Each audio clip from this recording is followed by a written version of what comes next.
Hey guys, it's Lily. So I've gotten quite a few questions about staying motivated in the gym or on a diet or really any type of goal. And I've tried to touch on it in a few different videos, but every time I started explaining one piece of the puzzle, I felt like I was leaving something out. So I think this topic deserves its own deep dive because getting motivated to start something is usually the easiest part. Starting a new workout routine, starting a healthier breakfast, cutting back on late night snacks, waking up earlier. Almost everyone has experienced that burst of motivation where you think, this is it. This time I'm really going to stick with it. But doing it consistently, that's the hard part.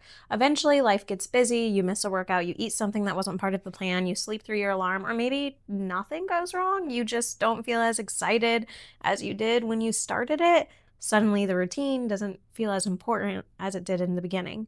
Some people stop altogether simply because of that motivation lost. Others feel guilty because they aren't doing it perfectly, so they decided they failed at their goal. If any of that sounds familiar, you're definitely not alone. The interesting part is that neuroscience and psychology actually explain why this happens quite simply.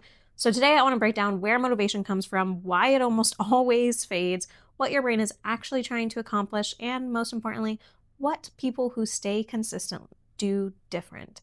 Because here's the good news. You don't have to stay motivated forever. In fact, your brain was never designed to. So let's talk about it. One of the biggest myths in self improvement is that successful people simply have more motivation. But motivation isn't a personality trait, it's an emotional state. Emotion? Like every emotion, motivation is gonna change. Some days you feel excited, other days you feel exhausted. Motivation can change and fluctuate like those other emotions because of simply how well you slept, your stress levels, your hormones, your mood, whether you've recently succeeded or failed in something completely unrelated, or simply because something stopped feeling new. If you've ever wondered why you're excited to start a goal but lose interest a few weeks later, that's not a character flaw. It's exactly how your brain is supposed to work. And understanding why starts with dopamine. You've probably heard dopamine called the motivation chemical. That's partially true, but it's oversimplified. Dopamine doesn't simply make you feel good. Instead, dopamine helps our brain answer one important question. Is this worth paying attention to? Things that are new, unexpected, important, or likely to lead to a reward all tend to increase dopamine activity.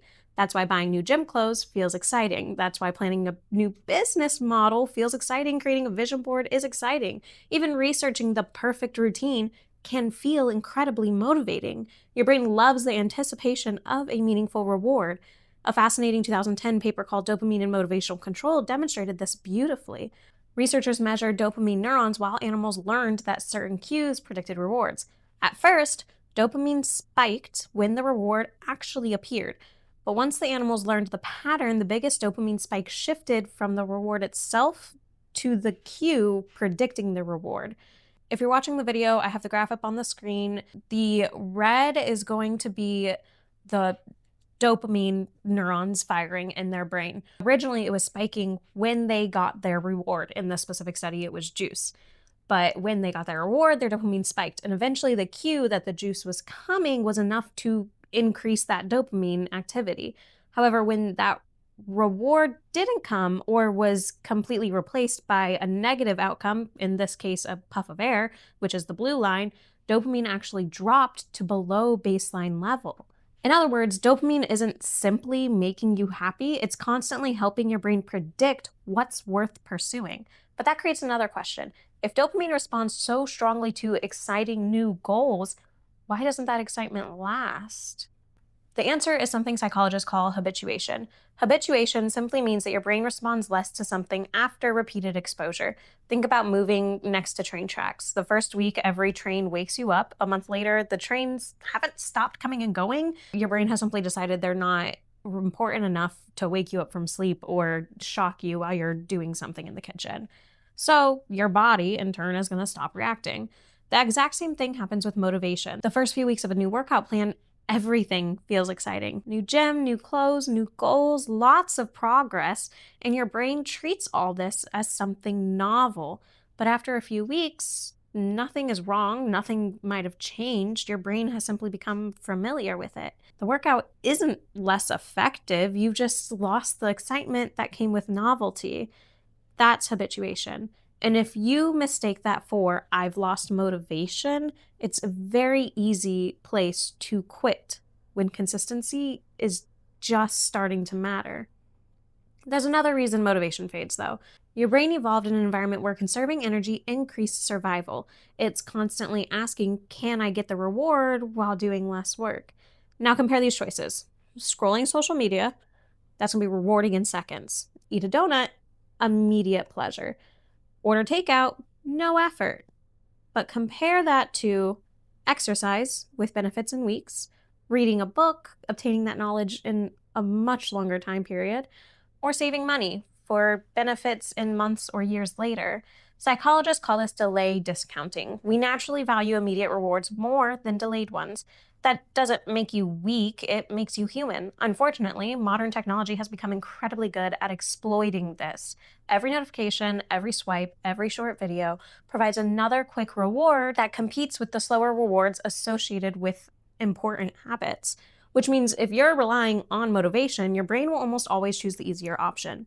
So if motivation fades, what actually keeps people consistent? This is where habits become incredibly powerful. At first, every healthy behavior requires conscious effort. You have to remember, you have to plan, you have to convince yourself. But repetition changes the equation. Instead of asking yourself every day, do I feel like going to the gym? Your brain begins connecting certain cues together. 5 o'clock, you're leaving work, your gym bag's already packed, you drive to the gym. Over time, those cues begin triggering that behavior automatically. That's why people who've exercised for years often say, I don't even think about it anymore, I just go. They're not more motivated, they're relying less on motivation. This is also why the famous idea that it takes 21 days to build a habit isn't actually supported by research. One of the most cited studies on habit formation, led by Philippa Lally, found that automaticity took about 66 days on average. But here's the important part. Some habits formed in just over 2 weeks. Others took 250 days. More recent reviews have reached the same conclusion. There isn't a magic number. Habits become automatic through repetition in a consistent context, not because you reach day 21 or day 66. Every repetition is going to strengthen pathways. Missing one day doesn't erase your progress. What matters is repeatedly showing your brain, this is something I can do.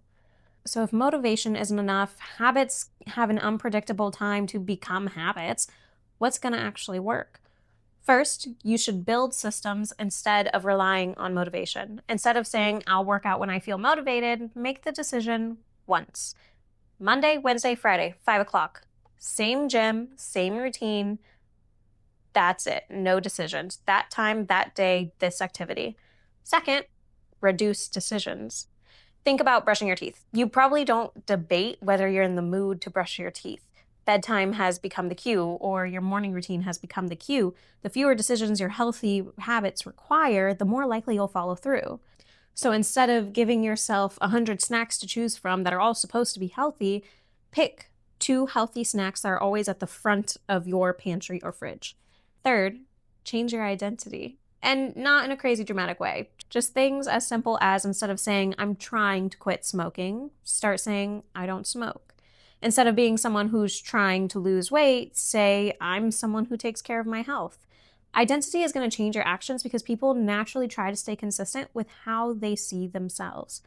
Fourth thing, generate the environment you can succeed in. That's going to work heavily in with the second one I mentioned, but it's going to be curating the things around you to support your healthy decisions.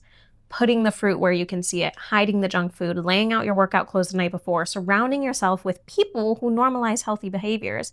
The easiest choice is often the one you're going to make. Finally, repeat the behavior long enough that it requires less conscious effort. That's the real goal, not endless motivation or automatic consistency. Motivation is fantastic for getting started, but it was never meant to carry you forever. It fades because your brain adapts, it prefers immediate rewards, and it's naturally trying to conserve energy. And it stops reacting as strongly to things that become familiar over time. The people who seem endlessly disciplined aren't waking up every morning overflowing with motivation. They've simply built systems, formed habits, changed their environment, and repeated healthy behaviors until they became part of who they are. And in the end, lasting success isn't built on how motivated you feel that moment. It's built on how you continue to do long after that feeling fades. Hopefully, this has given some more direct advice, I guess, on maintaining motivation or maintaining a routine. If you have a specific routine that you are trying to enhance or a specific habit you are trying to start, comment it and let's talk about how we can make it automatic, make it easier for you. Other than that, all of my socials are there.